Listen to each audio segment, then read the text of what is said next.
好了，小众美甲，其实小众美甲像我刚刚说过的，就一句话，你们记住，就一句话，万物皆可美甲。万物皆可美甲。你想想我们现在那些眼影，对吧？口红，说实话啊，我这个款式里面有很多用到了眼影，也用到了一些咱们这个化妆用的东西，都可以用得上。而且有的时候你觉得接受不了的，实际上做在手上呀，也比较好看啊，也比较好看。然后万物皆可美甲几个字儿，大家可以去记住这句话，就不要再去条条框框晕染，我做不到那么通透的效果，它就是错的。不是，你只要有这种感觉都是对的，但是基本的东西必须得学，好吗？基本的理论掌握好之后，剩下的是自由发挥的。来，然后接下来跟大家说一个是什么呢？就是我们在选小众的时候，注意几个要点，就注意几个，这是要给大家着重去分享的。如果这个字幕挡到了大家学习的话，大家可以在屏幕的空白处点一下啊，点一下就好。一会儿呢，大家不管你在哪个学习组，都可以把你们喜欢的图片发出来，不要发太多，就找一个你喜欢的。今天就针对大家喜欢的，我去教大家去操作，好不好？来，第一个非常非常要注意的就是色彩搭配，色彩搭配就是不管你用的是什么饰品。不管你用的是什么饰品，用的是什么类型的这种胶，然后你一定要注意的是颜色搭配。不管你这个款式风格做的是什么，只要你颜色搭配好了，它绝对丑不了，绝对丑不了啊！来给大家看几个图片，这些呢就是来看看啊，拿几个图来说。这些是我从这个随便去选的一些图片，我调亮一点点，不知道大家能不能看清。来看这样一个款式里面，我们会发现里面的颜色丰富度是比较高的，因为之前教过大家说的是同一个款式在里面出现的颜色，不要就是咱穿衣服也不能超过3种颜色彩，对吧？黑白色除外。但是像这种款式看起来好像有很多种颜色，但你做在手上的时候，它就是比较搭。对吧？就是比较搭，就是你可以把你想象中的所有这种风格类的加到一起去。你要我说的话，这就偏小众嘛，也偏，但偏小众嘛也不偏。但是有就是你要说大家去小红上去搜啊，像某个上面去搜，你们搜小众，它出来的多数都是，要不然都是这种比较短类的，指甲比较短的，另外一种就是非常长的或者非常尖的那种甲型。一般小众就是偏这些啊，就会偏这些。你要说梯形什么那种，多数会大众一点，跟着我咳嗽。现在。这个8天多还持续咳嗽中啊，肺都快没了，看到没有？就这个，也就是说这个色彩搭配是大家首先要注意的点。如果色彩搭配不好的话，那么你做出来的款式风格会非常的奇怪。但是奇怪它也是一种风格，就今天这个课吧啊，没有像之前那种那么理论化或者那么标准化，就是让大家咱们畅所欲言啊，把你们理解中的一些偏小众类型的都可以说出来的，好不好？比如说现在还有一些什么呢？多用的一些风格，记住一个软糖胶。或者说把软糖胶换成什么呢？雕花胶，就是这些会多用于指甲上，然后平常不敢用的都会用在指甲上。比如说来注意了，先从简单类型的为主，比如像这种，对吧？圈条框，比如说像这种，对吧？这个说实话，大家做的时候不要想太多，不需要想太多，直接往上怼就行。再比如说像这种圆圈啊，还有各种风格、各种形状的，对不对？这些你要说搭配起来的话，它都会运用到小众里面去。不好意思。但是这些都可以作为这个款式搭配之一，所以说第一种呢，就是像这种软糖胶类的，或者是雕花胶类的，可以运用到里面。再来给大家看一个雕花胶类的啊，我昨天晚上给大家看做了个啥？昨天晚上我看了一个电影，叫什么心理什么一个登场，也不知道大家你们看过没有？就是有一个画面比较震惊，比如说就是他是一个人被泡起来了，然后就没了啊，被泡起来了。我就简单就做了一个，我觉得有点太那个啥，我就拿了给它盖了一下，就是可以把这些东西应用到指甲上。还有什么呢？我看那个图片想起来。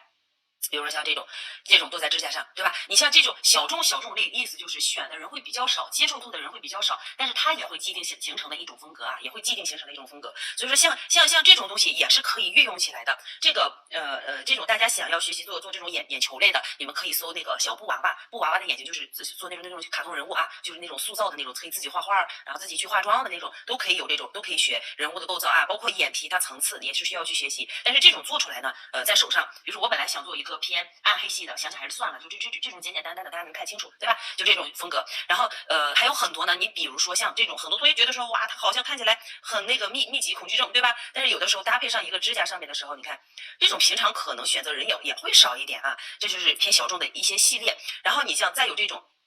这俩指甲我做完，整体做完用了不到5分钟，也就是像这种真的没有这种规则性可言，咱们随便做啊！大家一会儿可以拿一个甲片，我们跟着一块操作，就是把你们想象中的色彩加进去，甚至说来看看，再给大家提供一些这种素材，比如说像这种模具，各种各样的模具类也可以作为我们指甲的一个款式上的搭配啊，像这种呢就是比较大众化了，比如说像还有这叫什么来着？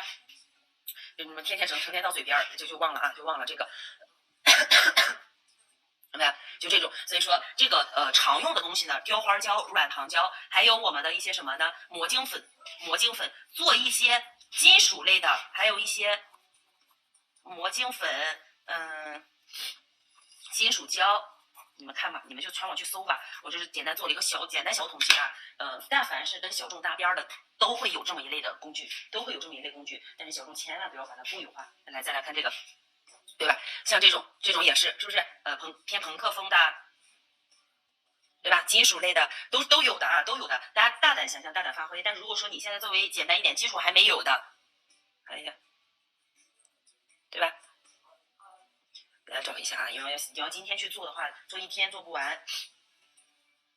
你看这，哎，我很推荐这个叫什么来着？这个博主，这个你们可以去看看他的，看看这个啊，看看他的一些风格，就是我觉得挺喜欢，但是说实话，他的流量并不高，因为确实有些东西是很多人接受不了的，所以说我觉得还挺好啊，大家可以去看看。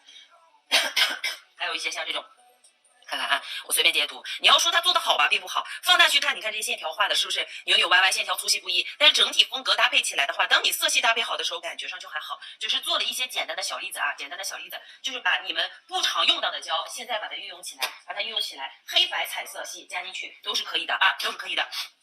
我不知道到现在我说的这些话能够让大家去理解多少，因为像今天的课还是这种给大家去演示类为主，然后明天是教大家去拍照啊，做什么可能就是拿着手机到处跑，到大后天课件就是以 PPT 为主，所以这个月的课程跟之前会不一样。我不知道就是如果有刚看直播课的同学，就是不要就是所有课程都是这样，你们再翻看一定记得去翻看之前的课程啊，包括教大家说的这个色彩搭配，拿到我们的课程，从课程里面直接搜这个词就搜色彩，我记得应该开过2期课程还是3期来着，我忘了，有一个色彩搭配，先学颜色基础理论，然后再去学颜色的搭配啊，都去研究一下，好不好？都研究一下。然后到现在来说，大家有没有自己喜欢的一些？其实我之前还简单在做过一些什么偏眼睛类的啊，偏猫眼类的这种魔晶粉，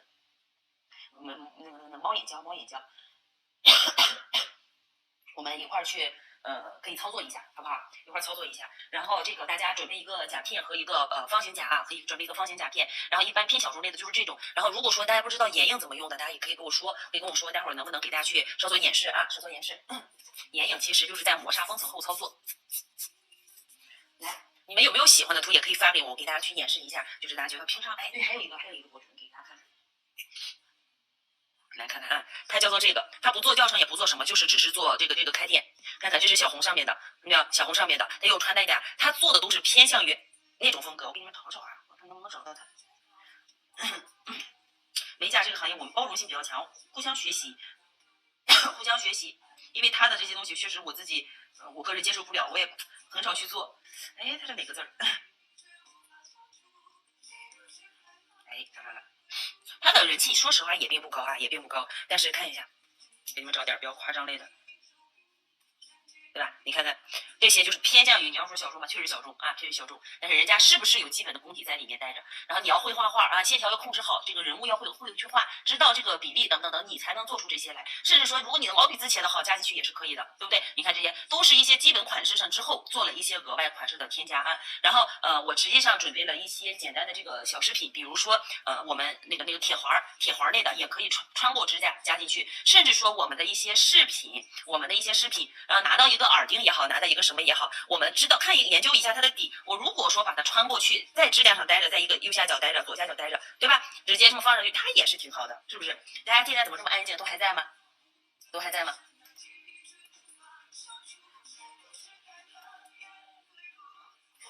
这是这个人，我可想给你们分享一下，你看看，都在是不是？你们有没有往群里去发图片的？有没有去发图片的同学们？没有吧？没有我就按照我的做了啊，我就随便做了啊，手里拿到啥算啥，好不好？拿到什么算什么，我也没有去想象着这个那个，就是随便去操作，好吗？来吧，同学们，简单咱们去实操一下啊。来，指甲上做一个这个，先涂一层加固胶，我就不涂底胶了，我随便去涂一下啊。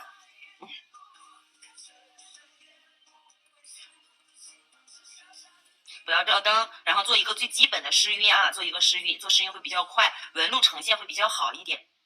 做一个简单的小试运。本来这个想在家去给大家开播来着，结果这个咱们怎么说啊？快去来工作室吧，来工作室给大家播，可能会更清楚一点点啊，清楚一点。大家去准备一下胶，好吧？准备一些这种透色系的、透棕色系的都是可以的。我去再拿点视频给大家看啊。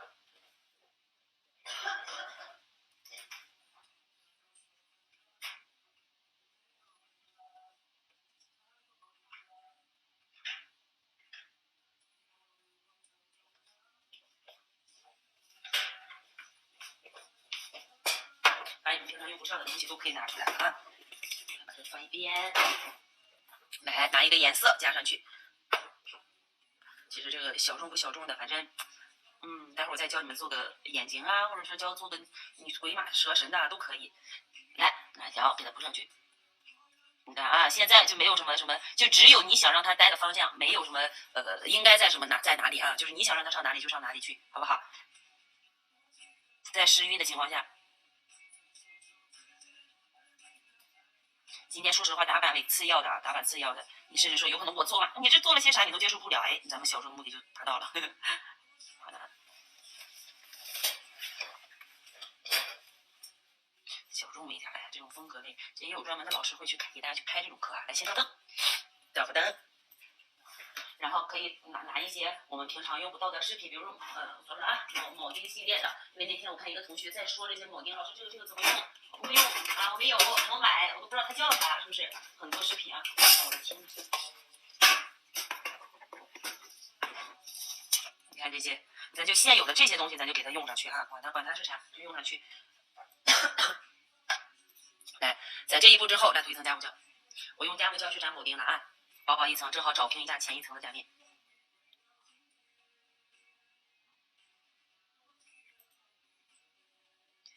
随便发挥，然后这个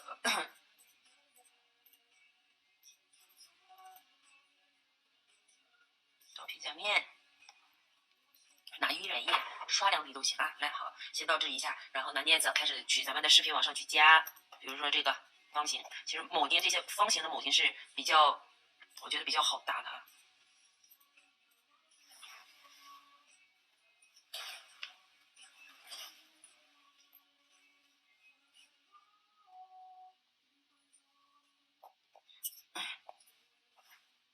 其实为什么之前一直跟大家说不要去这个迎合大众的价格啊，或者怎么着，形成自己的一种风格啊，形成自己的一种风格，就是总会有那么一批人会喜欢。当你形成自己的风格的时候，只会把这一个东西做精，而不是去做大众化。当然了，这每个人的侧重点不一样。比如说，你是想要所有人的钱都去赚一点点，还是说我就想只做我喜欢的？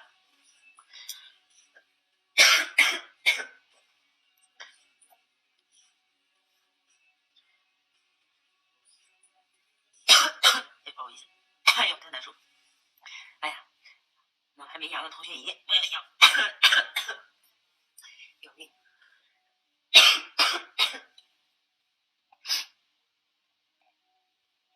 好了，小铆钉粘上。哎呀，实在不好意思大家。哎呀，我的天。好，还有一些小点点，加上那小豆豆，加后面，就是看起来啥呀？这是做了些乱七八糟，待会儿再加啊，这还没加完，先把基本的弄上。加固胶比较稀，我呢是图方便，就快，这样粘会快，这样找平夹面。然后大家平常做的时候可以，用稍微粘稠一点的胶去粘，这样也结实，然后也不容易流淌啊。这一股脑粘完就好了。好了，来先粘完去照灯，照完灯之后，我们上面再去加点其他的，照灯。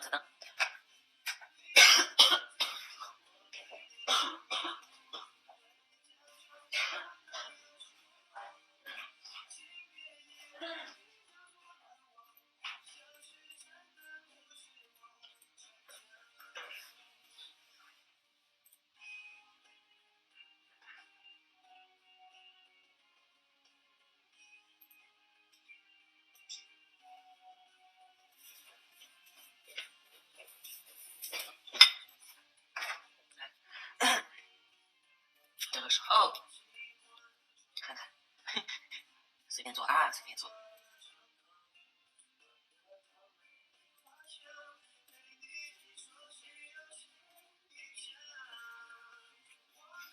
能想，哎，你为什么要这么去配色？这是个啥？你都没搞不懂是不是？来，加上面做一下形状调整。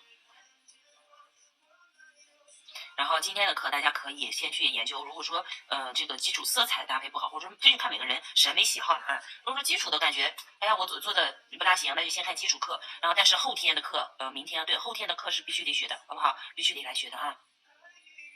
我给大家整理了不少，但是也并没有讲的非常深，就是让每个人都能够理解。先稍等，稍等。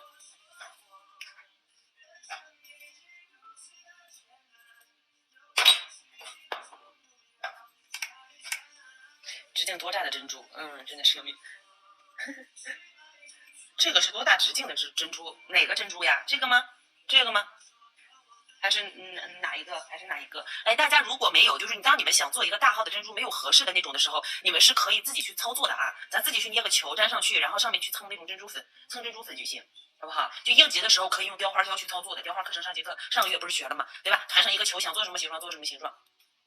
这个呀，这个有大有小，但是我要跟大家说的是，越是大号的珍珠，一定去买质量好的，一定要买质量好的，因为大的是很容易摩擦的。因为有的，比如说你一擦，甚至有的这个珍珠，说实话，拿个这个湿棉片擦一擦，它掉色了，就感觉就成透明的似的，那就不行。一定大珍珠去买好一点的，这里面什么号的都有，就大小号都有。这里视频比较多啊，这里视频比较多。你看到这儿，这上面呢，这上面我又想加上一点点的黄色进去，就是真正操作起来你们随意发挥。你像这种上面完全可以再去用这种硬式免洗封层呀，或者免洗粘钻胶，再给它加上去。就是如果想要做立体类的纹路，你比如说像这种啊，你做这种一定记得是打好这个叫什么来着？底胶，在底胶之后去操作啊，底胶之后去操作。看我要干啥？这咳嗽太不好听了，就是可不好意思，也不用比了。来，加上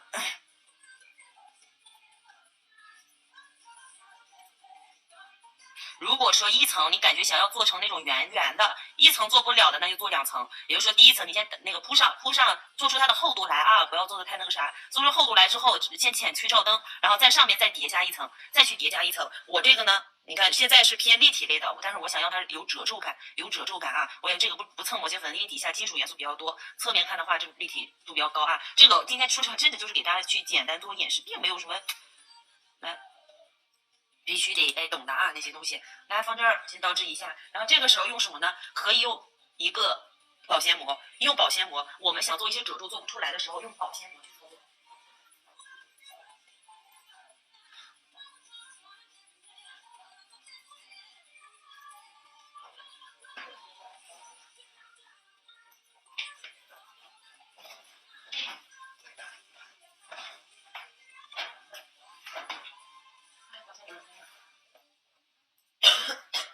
没少着，保鲜膜那个撕的，我这妈，我这啃一下啊。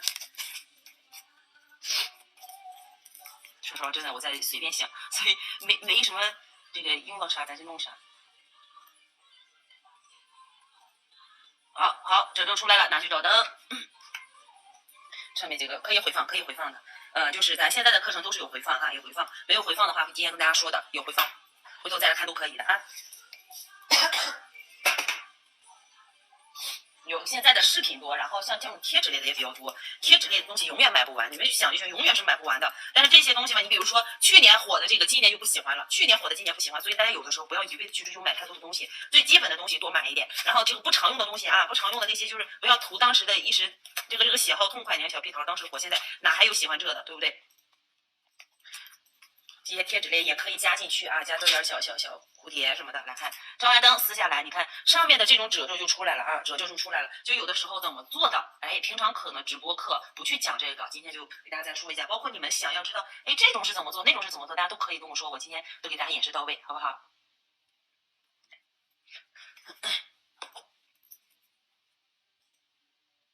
太尖了，找一个废掉的死皮剪，小剪刀吧。不要太尖，影响最终这个手感也不好。好了，加上去，这个是不是单独看就比较丑？但是真正加到里面，做一些金属元素进去，一个色系，颜色当然可以随便换啊。这上面你们也可以再去加一点叫什么来着，石膏雕呀什么的。我这个人想法啊，当然了，你们自由发挥。来分层一线。饰品该单结实单结实，我就快速过了啊。有些细节啊东西我就不详细去说。然后大家用这种胶的时候，想要通透感，你看现在我就是底下打了一个底色，再加上一层玻璃，不知道大家能不能看清，就是它有一种折射光，就跟在水底的那种感觉，游泳池里面那种水里面的波纹似的那种效果就出现了。所以有的时候不是画出来的或者一层层做，就是只是改变一下光的方向，它就有一种褶皱感。研究研究，没事多研究。就是前期呢有遇到好的这种美甲师、美甲这个作品，大家可以临摹的时候，如果人家介意，一定记得去艾特人家啊。然后如果说是自己做着玩练习，那还好，但是绝对不能就往外发，一定要告诉谁的就是谁的，对不对？哎，不要在封层的时候把这种咱们做好的东西给它弄没了。哎，对，大概这种，然后。就是我看手机有点暗啊，我看这个镜头有点暗。我再看看你们有没有什么图片？有这个就这种的，这个就简单了啊。这个就是雕花系列，就雕花系列，就涂个指甲，咱快速做，这个简单。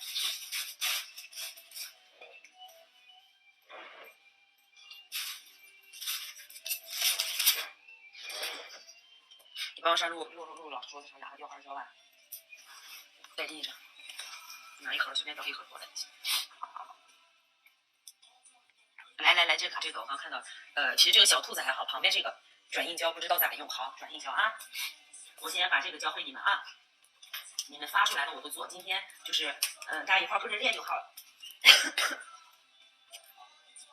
刚刚看到一个贴纸，你比如说像这种，大家如果有在这个学习组的啊，能看得见，这是镂空的，然后底下可以有贴纸，我找一个啊，就是以后你们争取咱就练到啥呢？我看一眼，因为我知道这是咋做的，就牛了。再定下，低头，对。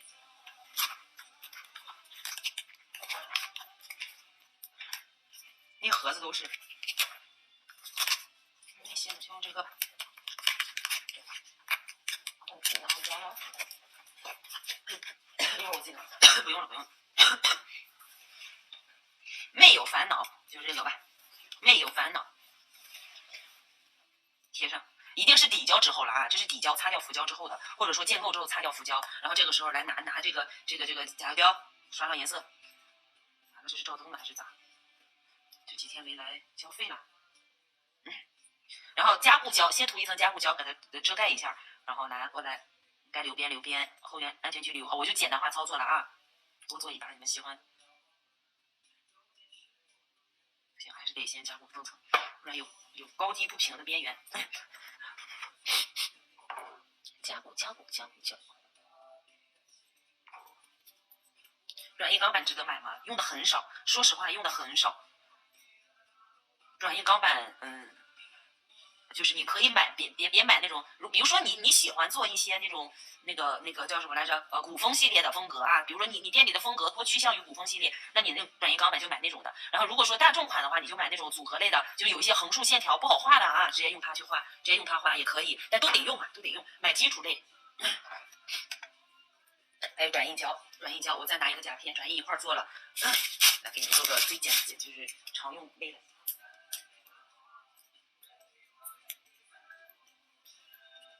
转印胶有两种，我不知道你那个是星空胶还是说需要照灯的。需要照灯的就相当于普通的那种，就照了灯之后，然后擦掉浮胶，直接往上贴图案就好了。还有一种呢，就是那种星空胶，它是就是不需要照灯，涂上就自然干的啊，就自然干的。我先涂一层底胶，再涂个底胶。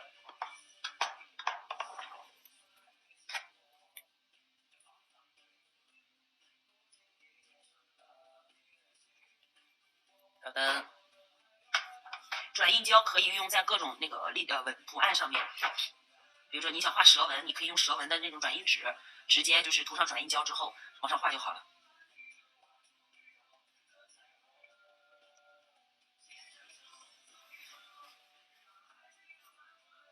做个小橱窗的效果。当然啊，形状大家自由发挥，我就随便刷两下。是不是窗户不能这么露一点点？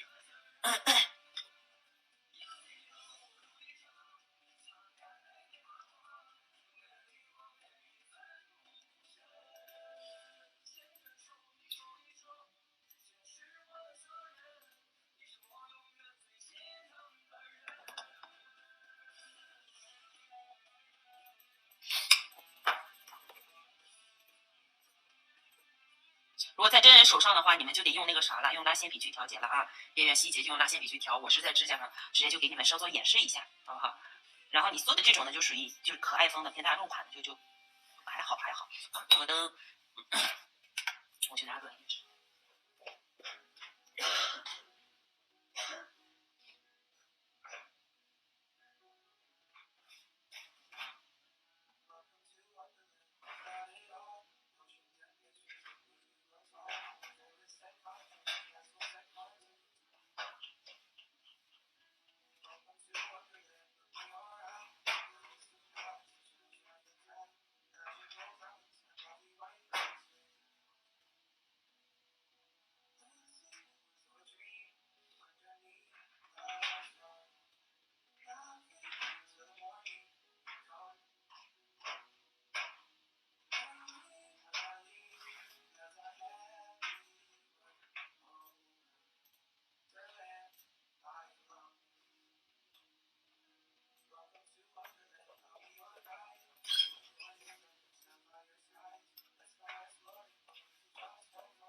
这个周围刚刚那多啥来着？这个啊，这不就是吗？加上那个石膏胶来一圈，这把这个就做完了啊。这个可以在磨砂封层后操作。透明的什么透明的？啥透明的？把那字露出来没有烦恼。你们还有什么图发出来啊？今天反正直播嘛，就是有问题就解决。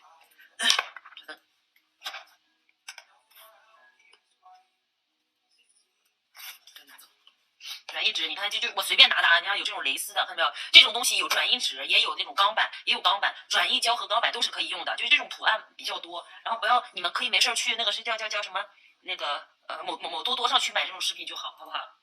正品和仿品有的是一样的，有的还会有一点区别的啊。磨砂封层之后，拿石膏胶往上刷。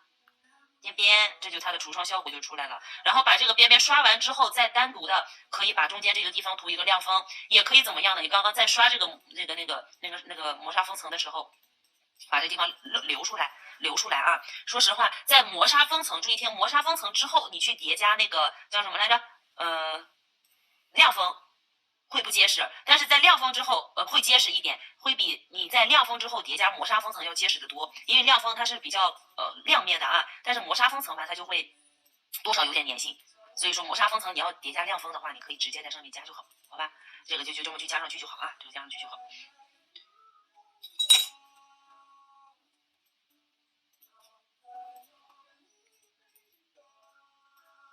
因为石膏胶都免洗的嘛，所以说这个我就简单做了啊，我简单做了。现在先不追求精致度，先告诉大家它是怎么来的。你像石膏胶，我现在一下子又想到了啥？冬天到了可以做一些雪花底，比如说那个你要做一个雪地的那种感觉，那就用石膏胶在上面这种用点的方式点出来。要么做就做的立体一点啊，你就别薄薄的不舍不得铺，就大胆去铺上去就好，铺厚一点，一定比薄了要有层次感会好看。有了，是不是？封层一下。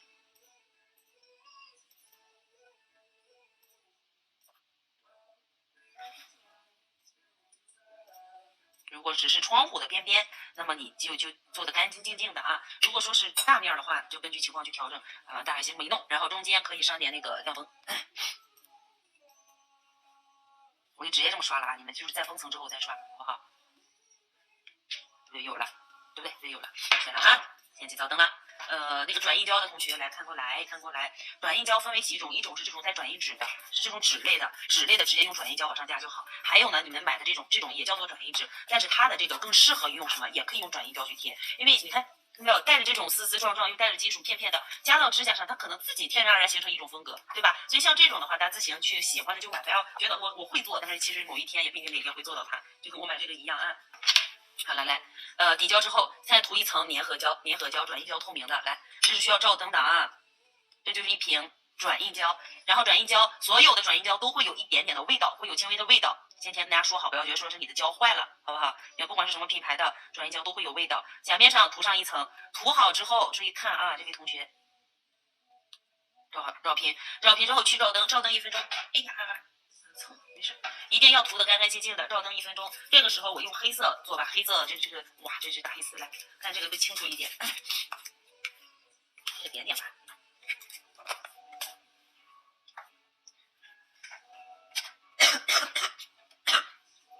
这是那会儿那个同学要的啊，放到这。写别写，今天内容少，等到后天你们得好好记一下。卡不卡？不卡吧？应该不卡吧？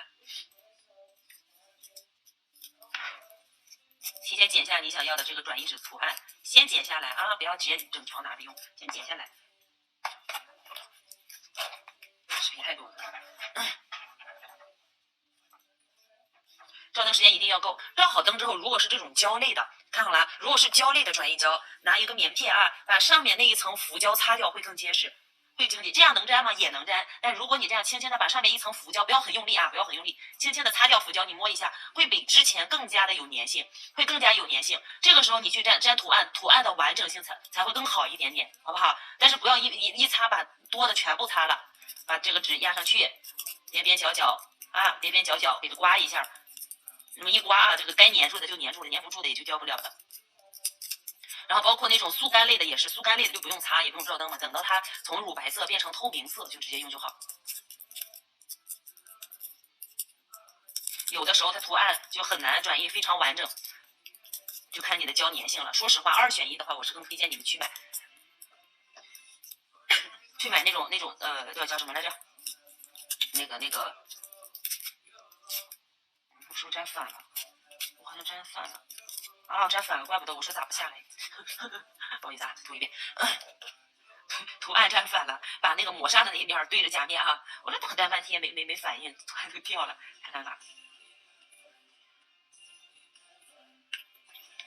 啊，这种用法就这啊，用法就这。包括有一些贴纸，就是这种没有粘性的贴纸去粘的时候，涂一层转印胶，利用它的那个浮胶粘性啊，会比你用加固胶什么粘贴更牢固，而且不容易翘边。比如说玻璃纸啊，还有这种的都可以。就在这上面捏一个大球球。泡泡糖里的贴纸，对，是的，就跟那个是一样的，就跟那个一样的。这个底下应该涂白色打底就清楚。现在是反面啊，刚刚贴反了，对好那个面。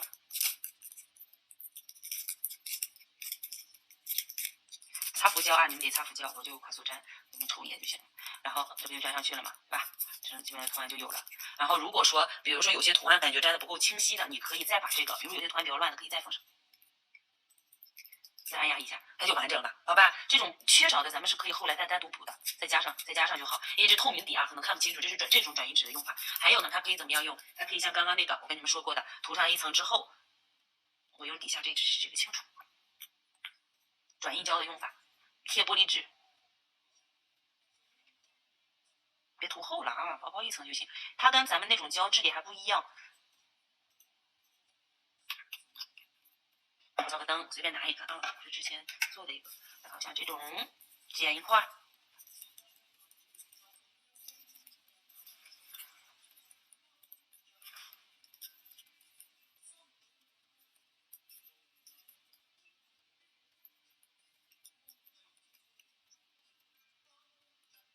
我今天不开课，我都忘了还有这东西。好了，利用它的浮胶去粘贴，大家看这种高低不平的是很容易翘边的啊。像这种的话，我们就可以自由这种贴上去，它的粘性就会比较好啦。你看根本就不翘边，看到没有？根本就不翘。这是转印胶的2种用法，都给你说一下，好吗？正好看到了，我就想着跟你说齐全一点，要不然总觉得转印胶只能转印图案，不是的。玻璃纸，你像那种薄薄的透明的纸，没有粘性的，没有自带胶、那个不带胶的那种啊，都可以用，好吧？就是这个，然后加固胶再上去，然后再封层，就可以加到里面。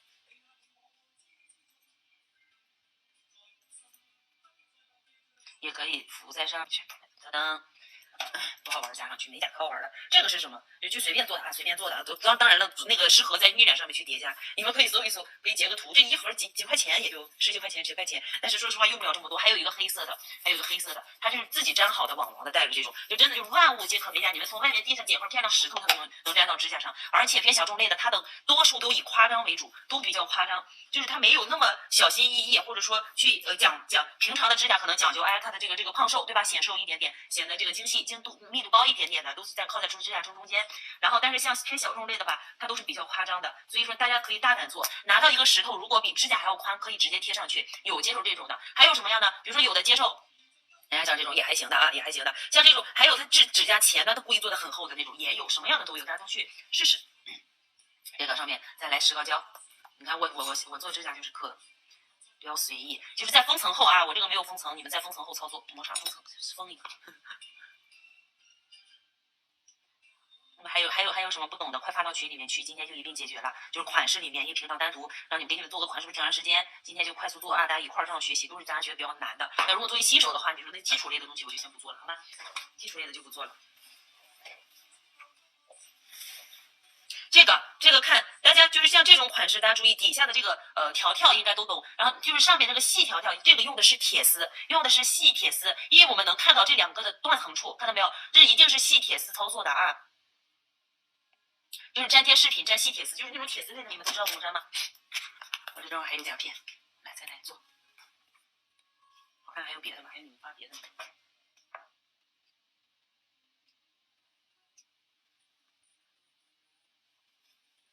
还有啊，那个哎呀，真好看，还有想吃的感觉。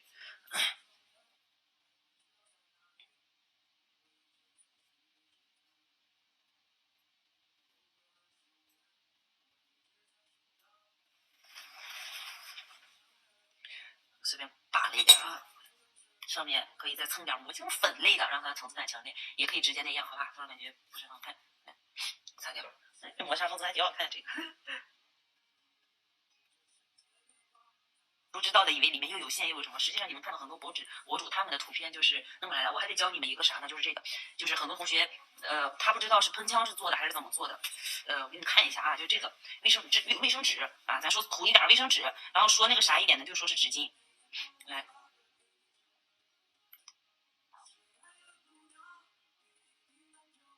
薄薄一层啊，彩绘胶，现在用的是彩绘胶，用彩绘胶先画上去。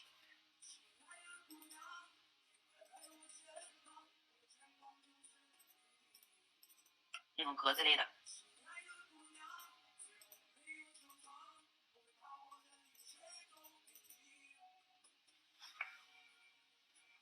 来看，所以看了啊，像这个不是比较满的吗？大家会有的时候看到那种斑斑驳驳的，就比如说像刚刚这位同学发的这种就比较满的，但是想要中间斑斑驳驳的感觉的话，我们可以用这个纸巾，用纸巾去操作，拿个卫生纸给你们做做啊。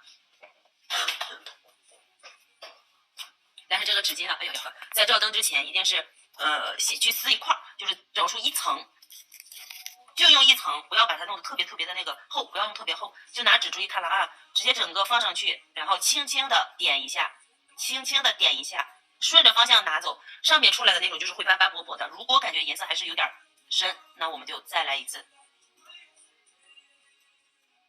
看你们平常要的那种斑驳感觉，就是用这个来的，好不好？就是用这个来的啊。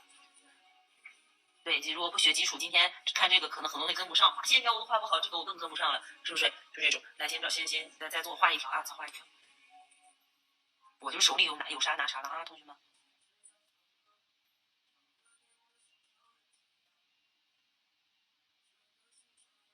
因为这些还是比较常用的，所以我就教了，就是会经常见。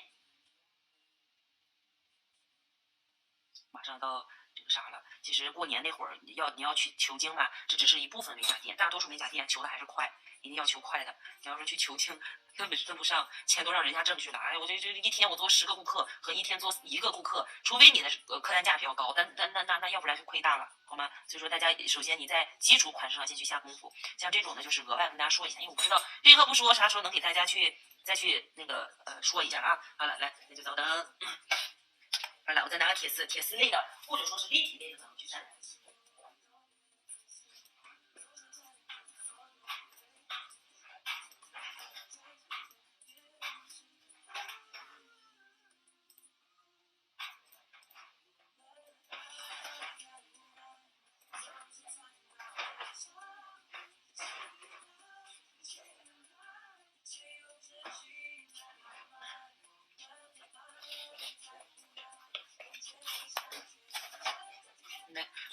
横线了啊，横线都一样的。这个时候来夹面，我们去涂一层粘酸胶，涂一层粘酸胶，我只有用加固胶代替了啊，你们用粘酸胶。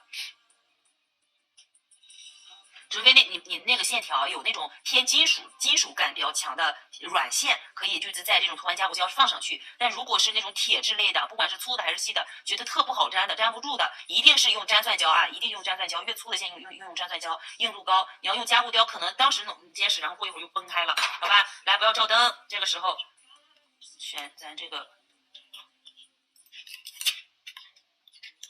你看这个小细铁条嘛，铁条，我这个话说的，哎呀，这种小心啊，用多少弄多少，然后把这卡住再去剪，要不然弄下来就是那个啥的。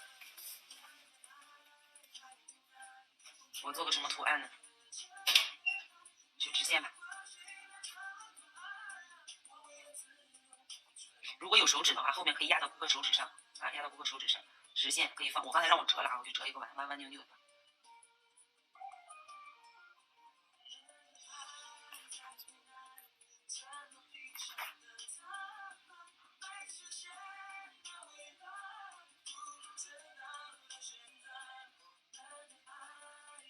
好，就这就行。来，保鲜膜。我瞎放了啊，我瞎放了，同志们，你看现在放上去不是翘的吗？这都是翘边的，然后来把这个放下来，直接压下去，压到底啊，拿保鲜膜压到底，这个就得一个手指单个手指去照灯了，好不好？单个手指照灯了，把它放上。这种还有一个方式，如果说老师我怕这个夹面不是涂了满一层加固胶，容易溢的到处都是吗？就是弄得夹面不干净不平整咋办？那就可以把你这个捏好的饰品用镊子啊，用镊子夹着它去蘸一蘸胶，再放回夹面，就是单独把饰品的部分给它加固一下，也可以这样，好吗？也可以这样。然后刚才如果说是单独的一根小细线条的话，也行，都可以。好了，这种弧度这不就压下去了？任何饰品都可以压好之后拿着，就这么拽紧了去照灯，不要松手哦，不要松手。今天就玩好玩的。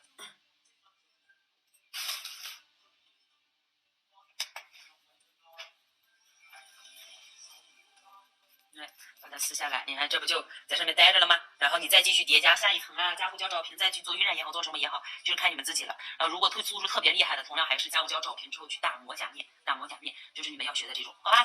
看看还有啥，还有没有啥？你们现在可以随便去找，随便看啊。我们有了，这就没有了。然后再跟大家说一声，就是我们这不是到这个周这一次后几天的课是一定得看的啊，一定要看。就是这个顾客沟通和这个，我把我现在不是做，你们也是从这上面找到我的嘛，对吧？我就把我怎么里面一些小经验分享给你们，好吗？然后我也有帮一个学员多少提供点小建议之后啊，再加上人家自己的一个努力，人家也是一个视频就爆了啊，一个视频就爆了。好，没有别的了吗？就这些东西，当真没有了。哎呀，是不是我这努力的让你们去用这个也研究不明白？最后做一个吧。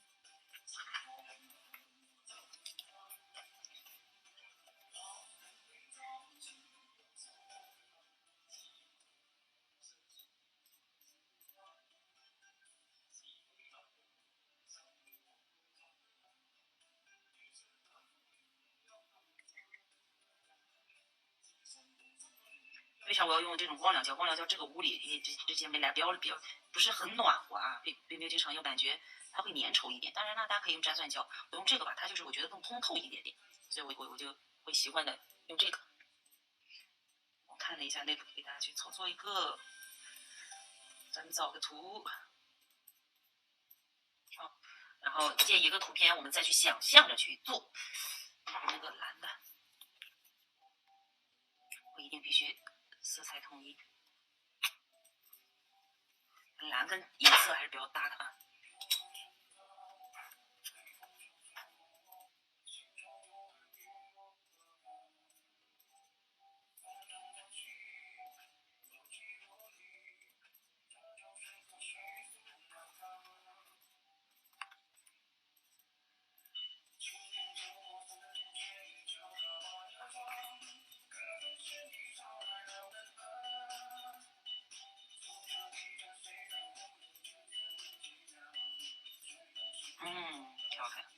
大家研究着来，找个灯，找个灯，找个灯。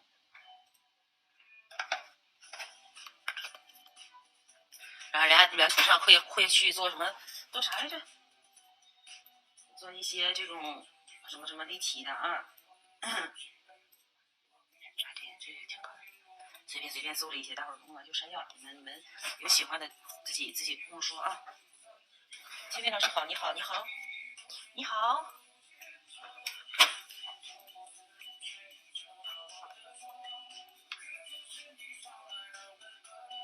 你看这个就有点发白，就不够透。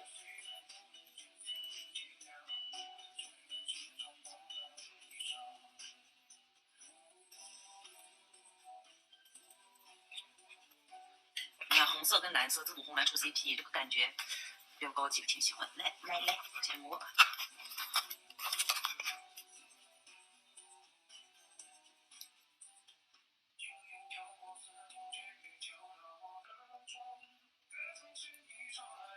好的。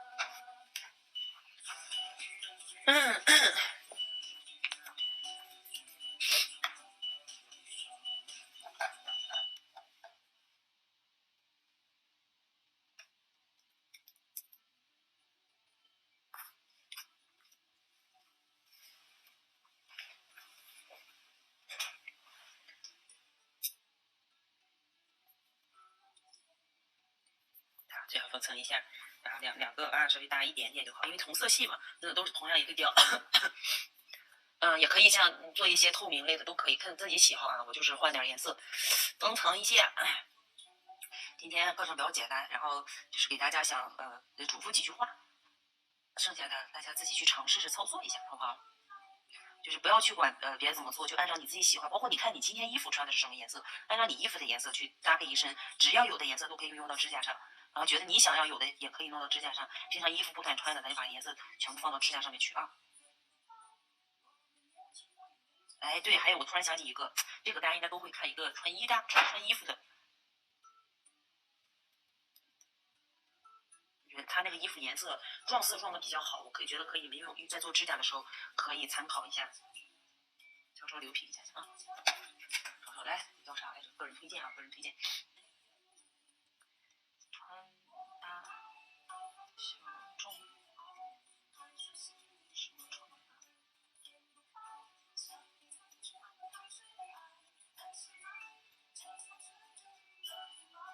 你看，大家没事就去搜这种穿搭，你看一些很多博主，他们颜色的撞色也是比较好的，就根据撞色，我们有某一个图片，甚至说去找一些你们喜欢什么的，是去找对应的元素去找，比如说像这种，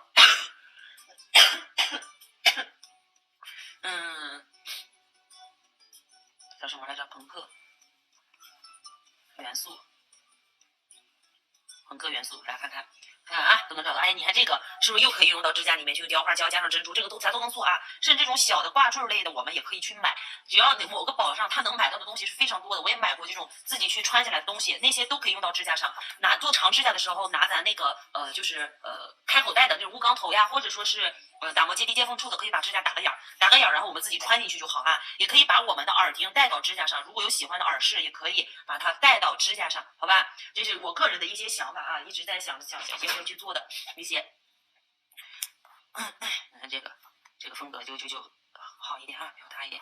这个剩下的就看你们了，大家喜好。然后这种就出来了，然后颜色里面也好，红色，这个红是为了跟底下的这种棕红色稍微有一个那个啥。今天保鲜膜好用，对，今天保鲜膜好用，保鲜膜用的还是比较多的。这一个几块，你们几乎所有的那种美甲店搜保鲜膜都应该能搜到。这个很便宜啊，很便宜。不要把它单独拿出来，就用这个别家也要保护这个手标尖，然后用它去做。因为我不喜欢那种，就是你喜欢上面是宝石类的，那就做宝石类；想让它表面是那种坑坑洼洼的不平整的，就可以用保鲜膜去操作，就比较快速，做完之后可以再次去打磨那种棱角的部分啊，这就调侃。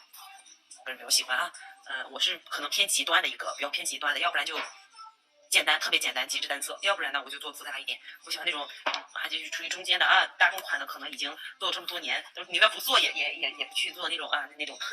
想看大家需要了，好吧？反正今天的这个课就是只是给大家稍微嘱咐一下，你们有些工具实在拿不好的，需不需要买的可以跟我说，我帮大家去参考一下，去问一问。那这些东西呢，你像有一个叫什么马宝美甲是吧？他家可能出的会比较贵，然后我觉得差不多啊。像这种用的是粉质。那个用雕花粉可能会更好操作一点点，也更结实。但马宝美甲的作品是非常漂亮，大家可以去多看一看，有很多漂亮美甲师啊，漂亮美甲师多去找一找，互相学习嘛，好不好？多关注一下。